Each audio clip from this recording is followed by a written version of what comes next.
Hayyee jirra jirtu hordoftoota hin naqaalii kabajamuuf jaalatamoo anis Harbour Miidiyaa irraa kaleessi wajjin turtii taasise jechuudha. Godinoottan keessa deddeemnu keessatti waa hedduutu raajiin hedduu mul'ata. Akkuma san waa'ee Booranaa irraa kaasaa turre, waa'ee gammoojjii Baalee irraayis kaasaa turre. Akkasumas immoo godinoottan Wallaggaa Bahaa Wallagga Lixaa keessatti illee yaada hedduu kaasaa turre.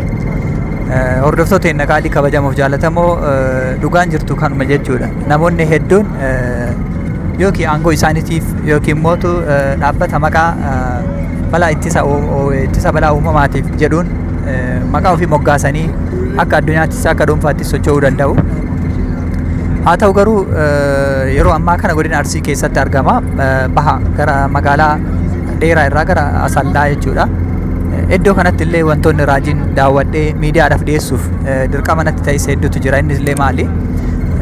Balaan hongee uumamaa yookiin immoo balaan ittisa uumamaa kan jedhee hundaa'illee iddoo kana hin agarre natti fakkaate. Haa ta'uti bishaan ujumoon diriiree keessi isaa gogaa akkuma san immoo dachiin gogdee loowwan daandii dheeraa oofuudhaan bishaan obaasan akkasumas hektaara hedduu duraan qamadis haa ta'u xaafis haa ta'u facaasanii irraa argatan san waan xiqqoo lafti illee midhaan baasuu dhiiste wanti akkasii sun jira jechuudha. Balaan uumamaa kun yeroo uumamutti hongeen akkanaa kun yeroo uummata keenya mudatutti ittisa balaa uumamaa kan jedhamu sun eessa jiran waajirri sun sila maqaadhaaf immoo haqaaf dhaabbate kan jedhullee anatti gaafii natti ta'a. Haa ta'uti imala kiyyarra ta'eeti ejji kiyya waan kana ka argite akkasumas immoo warroottan konkolaataa keessatti waliin imalaa turerra odeeffannoo tokko tokko fudhadhe. Dhaabbattoonni akkanaa kunniin maaliif yeroo akkanaa kana dursaniitiin qorannoo adeemsanii naannoo kamitti rakkoon akkamii jira naannoo kamitti dafnee ga'uu qabna kan jedhuuf osoo dursanii akeekkachiisa kaa'anii silaa namatti tola.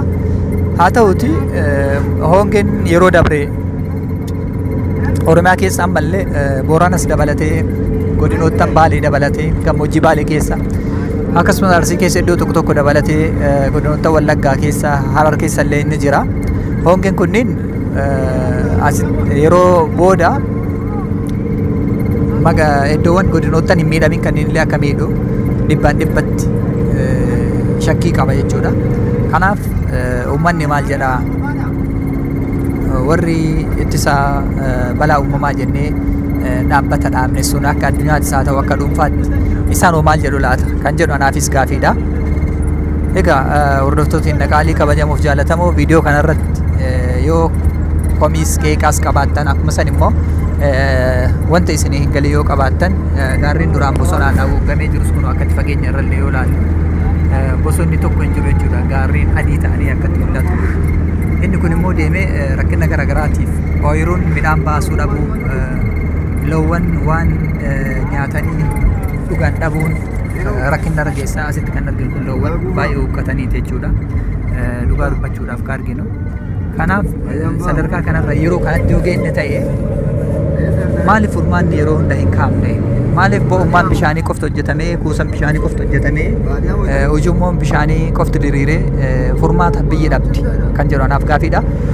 Yeroo gaarii qabaadhaa horaa bulaa miidiyaa Harbour hordofaa yoo isinitti tole sheer godhaa. Uummata keenyaaf kan qaqqabuu danda'u numa uummataa fi Rabbi qofa jechuudha. Rabbi sababa godhee numatu gahaa fi dhaabbattoonni hundaa'anii sababa garaagaraa hayyama baasanii hojjetanis ofumaa fi malee uummataaf ta'uu dhabuu isaanii argaa jirra jechuudha. Uummata keenya kan Booranaas Baalees akkasumas Oromiyaa guutus Oromiyaan alas addunyaa guutus rakkina isaanii Rabbiin irraa kaasu jecha yeroo gaarii naa qabaadhaa imala keenya itti fufnee jirra. Nuuf jiraadhaa horaa bulaa viidiyoo biraatiin hanga walitti deebiin galatoomaa isiniin jedha. Harbour Miidiyaa irraa anis Kaliil turtii hanga ammaatti waliin taasise galatoomaa isiniin jedha asumaan yeroo gaarii qabaadhaa.